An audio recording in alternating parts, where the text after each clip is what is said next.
I feel like when you take venture funding, although you don't have to give it back, there is an expectation of a certain speed of growth. Better believe it. Right? You're typically taking the money because they expect you to give between 500% back, 5x, yep, up to 10x. Yep. That's like the range that they're going for. They will take 3, but they would prefer 5. For sure.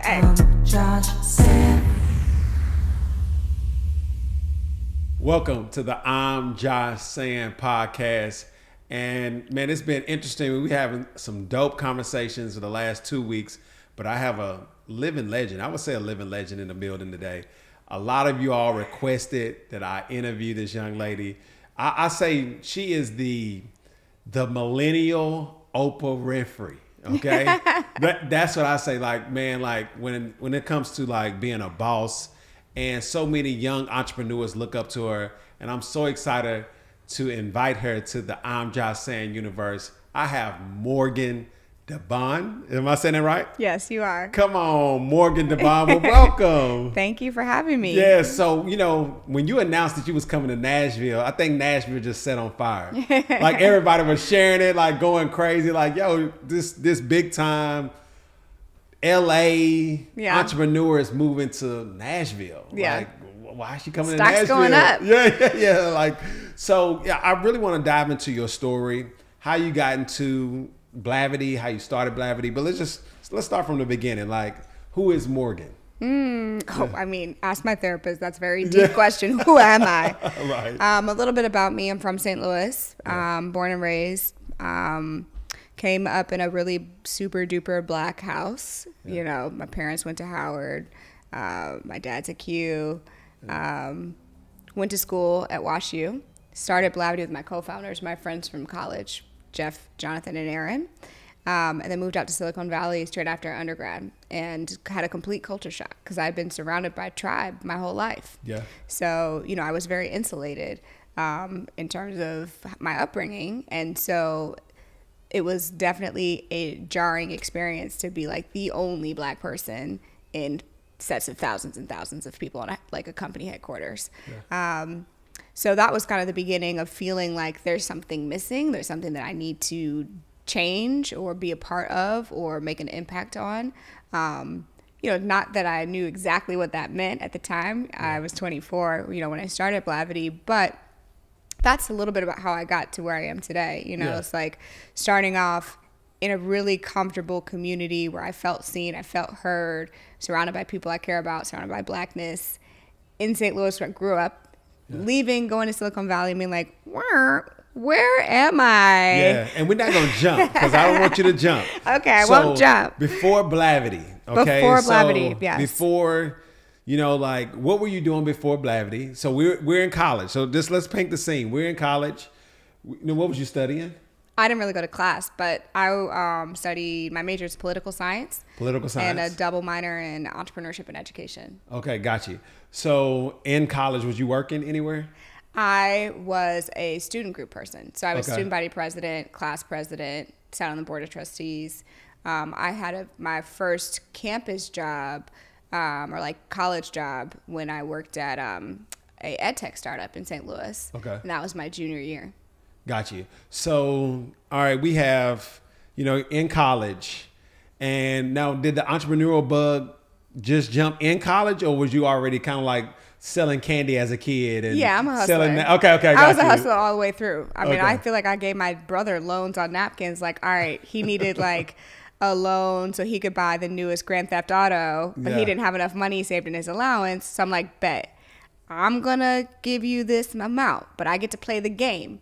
On this, these were my terms and conditions. Right. And you got to pay me back. Right. You know, and so yeah, I've been a hustler my whole life. Okay, got you. So you pretty much have had the spirit, but so now we're in college, we're working, and then when was that aha moment? Like, when was the moment that was like, I want to start Blavity? Something. Anything. Yeah, I want to start something, and I don't know what this is. Yeah, you know, I started Blavity at 24, so I graduated. So the timeline is I graduated in gosh, not 2020, Lord, I'm old, 2012. 2012, Yes, okay. class of 2012. So when I was 22, moved out to the Bay Area, moved out to Mountain View specifically, worked at Intuit as a product manager. And as a part of that experience, I had a chance to rotate through different parts of the company through a rotational development program, which for anyone listening, if you ever get a chance to work at a company, then they're going to dedicate 2 years to training you and giving you coaches and mentors and giving you the tools. Take it. Even if they're paying you less, they're investing in your actual like value, your skills, and training you to be a leader. So I did that program, which gave me a chance to just learn a ton. Intuit's a cool company because they have a lot of different products. You know, they're a house of brands. They've got TurboTax, QuickBooks, Mint.com, all these different things. So I got a chance to also see different companies that had their own P&Ls. And I think what I learned was that all of these companies, all the products that we use, Salesforce, Facebook, Google, Instagram, it's all made up of individual human beings that are making decisions on a day-to-day basis that are sitting in Silicon Valley. Right. And it's not like Joe is any smarter than you. Right. Joe just has a different pathway than you. Facts. And Joe got a seat at this table. And we need a seat at the table because we need to be like managing and making decisions in terms of how these products are built. But it's not like Joe is more special than me. Right. You know, I'm sitting in the same meeting with Joe. Right. So when you realize, and when I realized that everyone is normal, there's no secret sauce, there's no Silicon Valley God saying yes and saying no, making this a success and making this a failure, that also gave me the mental freedom to say, well, then why not me? Got you. Right? Like, why can't I do this? Because I'm sitting next to y'all people reading the same books, the same articles, doing the same thing, living in the same house, paying the same rent. Yeah. Like, why not me? Why not me? Right? And why not making something for us? Yes. Because we have a large enough user base and influence within culture and on the internet that there should be a product, a brand, a company that leverages all the mindsets of Silicon Valley for our generation. Got you. So that aha moment was you looking around the table, you saw Joe and seeing what he was doing. It was like, yo, I can do this. I can do this. And I tell my team all the time, I'm like, man, yo, there's no difference between us and Jeff Bezos, us and anybody. Like, nothing. Every day you have a goal, you put the work in, you can make it happen. It's Not like, in terms of skills. Now, what I will say is their parents. Yeah. That is the difference. That's the difference. It's where they live, their access to opportunity, their safety net. Yes. They can be 22, and the worst thing that happens to them is that they lose their rent and they go live in their parents' house in the Hamptons. Right. That's the worst thing that happens to some people. Right? That's not that bad. Or you fail up into a condo building that your dad owns in New York. You better believe it. Okay? That is a real... So failure looks different. Yeah, it hits different for us. It's different. So like when we fail, it's like, yo, we losing it all. We can't go back to mama house. Right. Like it's a difference. Right. And I say we meaning black people. Yeah, right? for sure. I'm privileged in that I could have gone to my parents' basement here in Nashville, which is where my parents live. But that would have hurt the ego quite a bit. For sure. So so 2012. We graduate 2014. Is that when we started Blavity, right. or the idea of Blavity? No, start, quit, gone. Let's go. Build it. So give me the thought about the idea. How did that come up? Like, like what was that thought process of like, we're going to create this thing? Yeah. And what was the energy behind that? A couple different things. One, I was watching the market change. So this was when a lot of companies and media companies were shifting from newspapers and print and magazine and starting to say things like, well, we're only going to run this issue instead of monthly, quarterly. Yeah. Right? So anytime people are trying to save costs and make dramatic changes, there's some sort of trend happening, usually because of disruption in technology, right? Mm-hmm. So that was the print to digital transition. What I was also seeing was that millennials are no longer just 18-year-olds. We were growing up and having buying power. Right. And we had different interests. We had different things that we wanted to talk about. So also the things that were changing, we were not interested in how they were being delivered to us or the content of said delivery. Right. Right? So now I've got two things. And then the last thing is that black folks, we over-index in using the internet. We over-index in being creators and drivers of culture and conversations. Right. So those are kind of the three factors, big market I care about, and a trend and moment in time. And that's when I advise startups now, that's what I say. It's like, why you? Why you right now? Right. Like, what's the trend? What's the technology change? What's the shift? So right now for us, it's Web3, right? Okay. That's the trend. Get on the boat. Right. Get on the boat. Because it's happening. It's happening. just like from print to digital. Right. We're going from digital to Web3, Web2 to Web3. Right. It is happening, right? And then also, what's your competitive advantage, right? So not just like you personal, why you, but why, like, what is your unique perspective? So for me, my unique perspective and my team's unique perspective is that we were going to apply the Silicon Valley mindset, the technology mindset, to a media business. Got you. Right? Media is not technically part of the tech industry, but we were getting these valuations like tech companies, right? BuzzFeed, Vice, Upworthy, all of these brands were getting, media companies getting tech valuations. Got you. That was new. It was new. Yeah. So did Blavity start on a napkin? So it was like, yo, like, hey, me and two other guys. How did you like connect with your partners, and then how did all you all have like that synergy to like say we're going to build this thing? Like, was it something like your idea? Oh, I had to advocate for them. Okay, I lobbied the hell out of them. Okay. Yeah, no, definitely my idea to be like, let's do a thing. Okay. My CTO was the first to say yes. Jeff.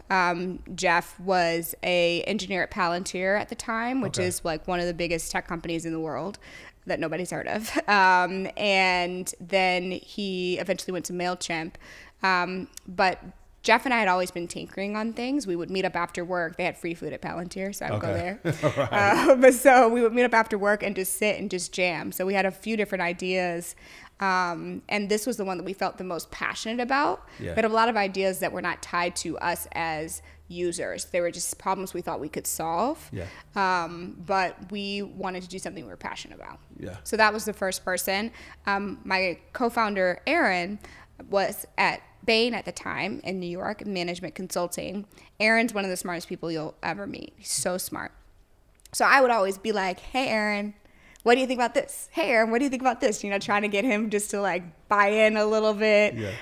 He at the time was also on sabbatical on a poetry tour. So he was coming to Oakland to do a poetry performance, and I was in San Francisco, living in San Francisco. So I was like, come over to my house for a turkey burger, you know, try to feed him. This is, you know, that's how you know you were young, when you're like trying to bribe people with food.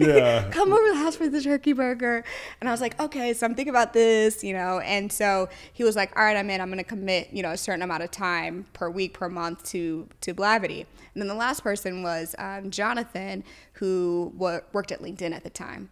And Jonathan is the most charismatic person that you would ever meet. So I'm an introvert.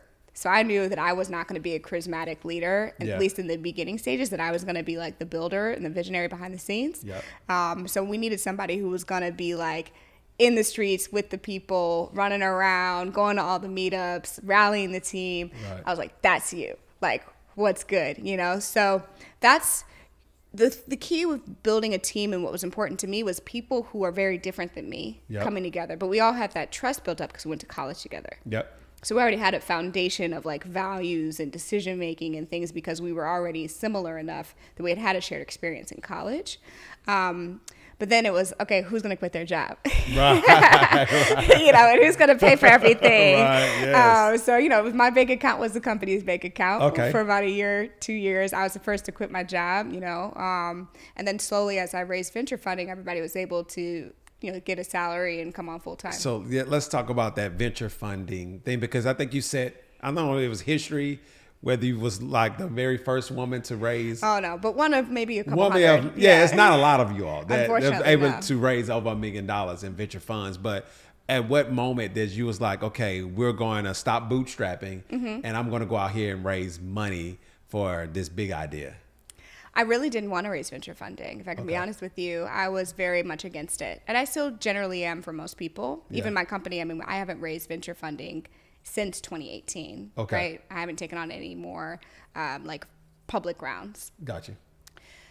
I didn't want to do that because I feel like when you take venture funding, although you don't have to give it back, there is an expectation of a certain speed of growth. Better believe it. Right? You're typically taking the money because they expect you to give between 500% back, 5x, up to 10x. Yep. That's like the range that they're going for. They will take 3, but they would prefer 5. For sure. X, you know. Yeah. Most people get back 0. But I think a lot of companies die in between returning 2x and 5x because they're pressured by their venture capitalists to go for the gold when they could have been okay as a small business. Yeah. So I was kind of like, I don't know that I want to get married into this system. Yeah. 1, 2, I also wasn't confident that they were going to give me the money. So why would I waste 4 or 5 years trying to raise money and knock on people's door and beg them to value my company, my audience, my employees, and value me when I could spend that exact same energy and time making money and revenue? Better believe it. Right? So I was just torn. Ultimately, why I decided to raise venture was because, 1, I could not afford to keep running the company at the level that I wanted to be in terms of the type of company I wanted us to be. I needed to pay our employees salaries. They needed benefits. Yep.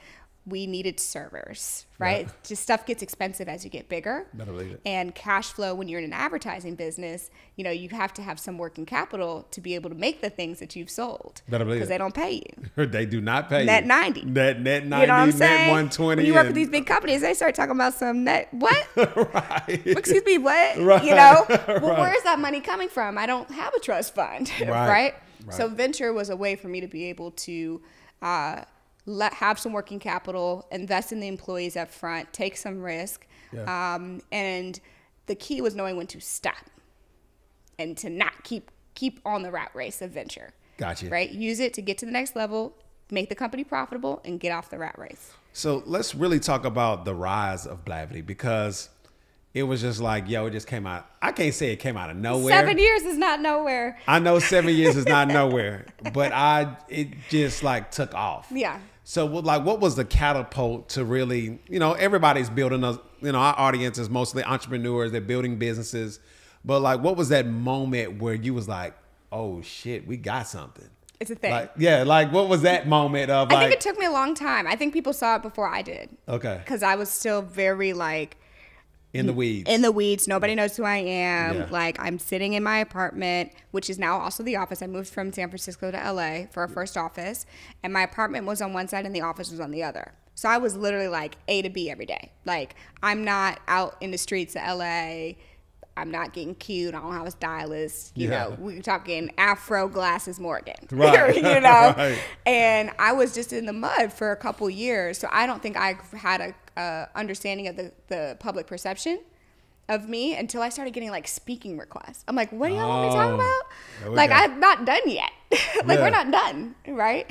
I mean, Blavity still technically, I don't consider it done, So it definitely was a bit of a disconnect of public perception of size and where we were internally within the business. The other indicator was when we started to interview employees, and they would say, well, who does this and who does this and who does this? And it'd be like, Morgan does that, or like, Jeff does that. And like, oh, Jeff still does this? It's like, yeah, and Morgan still does this. Like, yeah, like, we're not that big. I mean, even to this day, we only have 100 full-time employees, which is a lot. That's a lot. Don't get me wrong. Yeah, it's a lot. That's a lot. Trust me, payroll is a lot. Oh, yeah, it's a lot. But we have 5 brands. We're the biggest tech conference in the country. Right. Like for Black folks, we've got an entire travel brand, I mean, we have big things. And we're gonna let's talk about that really, really, real fast. So, from the rise of Blavity, and so how did you really get your subscribers? How did people started? Like, what was your strategy around, hey, how are we going to get people to Blavity.com? Like, what was the strategy around that? And then what was the thought process behind building these like parallel brands to Blavity? So in terms of our first set of like audience growth, we call it audience growth, audience development. First things first is make content people actually share. So It's not enough to just have content that people read, but are they sharing it? Yeah. That's kind of, in Silicon Valley, you call it your viral coefficient. So you want to measure for every 100 people who comes to your site, how many new people are they bringing in? Yeah. If they're not bringing in anyone, then you need to change the type of content that you're writing, because it means that you're never going to grow without paying for those people to get to your site. You're always going to have to pay for customer acquisition instead of word of mouth. Right. It's the internet. Word of mouth is everything. Everything. Right? It's tweets, it's shares, it's, forwarding the email, it's getting in the guy's group chat. It's all of these different ways of communication, especially within the Black community. It's getting in people's Google lists, right? And Google groups, right? I feel like an old person talking about some Google list, but that's what we were doing. Right, that's what we were doing. You know, sure. in 2015, it was all about the little Google list. Yeah. So that was the first thing, designing content that emotionally would cause someone to share it. Okay. And there's a lot of different ways. Some people call that clickbait. Yes. Right? Yes. There's a lot of different ways to do it. Some of it was clickbait. Some of it was just conversations and pieces around things that are happening in our world and making sure that there was a Black perspective that we could bring to the table. Gotcha. Some of it was news that other people weren't covering. So we covered Black Lives Matter very early on, especially being from St. Louis. When Mike Brown was murdered, it was like, oh, we got to make sure that we are the first to cover from a Black news point of view. Gotcha. Right? Other brands at the time weren't covering social justice. They were still, Black media was still covering celebrity news and entertainment. They weren't doing social justice yet. Yep. So it's really about finding what's going to cause people to connect and share. Gotcha. And then at what point in the journey where you was able to get your first like advertisement client? At what, like, was it 1 million subscribers? At what point was you starting to pitch advertisers to say, this is a place you need to advertise? Like, we have an audience. Yeah. Things of that nature. Well, I'm all about making it easy for people to give me money. Okay. Like, that's just a foundational kind of Morgan DeBaun work smart methodology, is like, you should tell people you're willing to accept money and signal to them that you are willing to accept it. Right. But telling them, advertise, partner, connect with us, right? So we had big banners that was like, advertise, you know, bright yellow button at the bottom of the footer, advertise, right? And we would just try to get people to click that button as a conversion metric. And then the first thing that came in was like, hey, we want to post on your Instagram. How much for Instagram post? And I remember chatting Aaron and being like, how much for Instagram post? Because Aaron oversaw all revenue, which we didn't have any, but that's what he did. And we have a lot now, so he did a good job. You know, and he was like, I don't know, $500? I was like, I don't know, sounds good to me, you know? And so you just kind of learn as you go. I didn't know anything about running a media company. I didn't know what an impression was. I couldn't have told you what CPC or CPA or CP whatever stood for or any of it. I couldn't tell you any of it. I had to learn every single step. So that is the motivation. I really want to, a lot of people think they need to figure it out. And you really don't need to figure it out. You can figure it out along the way. Yeah, but you got to put that hours in. But you got to put in the work. It's a lot of work because you're learning things that people have 15 years experience doing. And you've got to learn it in a week because when we're pitching for a video campaign with an auto company, we're pitching, they have a fixed budget. So it's not like they're going to say, oh, we're going to give 15% to Blavity and, you know, the other 85% to freaking Essence. They're going to say, no, we're giving 100% to Essence or 100% to Blavity. Right? So I'm going up against people who have 10, 15 years experience and relationships, and we're the cute little young kid on the block talking about mobile first. Right. So we have a long way to go. It's taken a long way to go, right, to get there. And I couldn't afford the person who had 18 years experience. There it is. So how do we start building the kind of like the other brands that go along with Blavity? Right. So one of the things, when I did decide to do venture capital, then when you decide to take money from venture, you have committed to scale, right? You've committed to a significant impact on a large group of people. And so I needed to get big fast. And the best way to get big fast is you build it or you buy it. Right. So step one was try to build something that was a new audience, but was going to be complementary to the audience we already had. And that was Afrotech. So Afrotech was our first organic brand that got to scale. The second brand, which is still big, was 2190. But at the time, it's called Blavity Lifestyle because I hadn't figured out if we were naming things like Blavity Travel, Blavity Food. I wasn't sure what we were doing. So it's called Blavity Lifestyle. We threw that away. We're like, nah, they don't want to see Blavity all day, every day. They don't want to know. They want to switch it up. They don't want to know that we own everything. Yeah, facts. So that's the thing that always tickles me. That is a smart way to build and grow because, hey, we know haters. It exists. We know haters exist. We got a lot of haters. They're like, oh, Blavity Travel, I ain't going to that. There's somebody now who's like, damn, she owns Afrotech and Travel Noir and Blavity. Right. So that's a smart way to do it, though. That's incredible. So like now, what is like your strategy from like your next 5 years, kind of like growth strategy? What are you seeing? Is it a big exit that's coming? Because we already know when you take on venture, they want that big exit. They sure do. At some point. Yeah. So what does that look like for you? And then like what, like what's next for Morgan? Yeah. Well, a couple of different things. In terms of trends, I said it already, Web3 is here. Yeah. It's not coming. It's like it's here. And it's accelerating at a much faster pace than Web 2 even did in terms of consumer adoption, in terms of investment, in terms of how larger companies, even the government, right? The government is already starting to think about regulating Web 3. We all just heard about Web 3 12 months ago. Like, when has the government ever? Well, they say, oh, the money's involved. They try to get the taxes, right? So we as a company, as a media company that's built on Web 2 infrastructure like Facebook, have to think about how are people going to digest and consume our content when they no longer go to Facebook. They no longer go to Instagram. Right. We're in multi-spheres, worlds at any given point. What does a Blavity metaverse experience look like? How does news show up in a virtual world, in Roblox, right?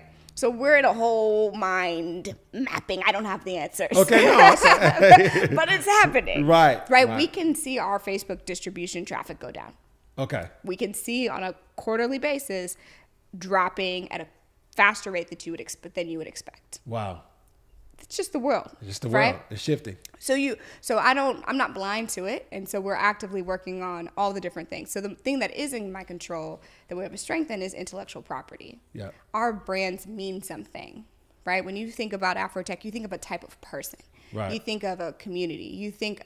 You can design in your mind what an Afrotech attendee looks like. Right. What they listen to, what they read, what they want to do in their life. When you think about a travel noir, black girl who follows travel noir, you can think about, oh, I kind of know what she does. Right. Right? So that means that our brand is strong, and we need to think about how that brand lives in terms of intellectual property, so content pieces. So what does it look like for Blavity and Afrotech, travel noir, whomever, to be on podcasts, YouTube, TV shows, right? And so one thing about the metaverse, it doesn't really matter. People are always going to want to watch a show.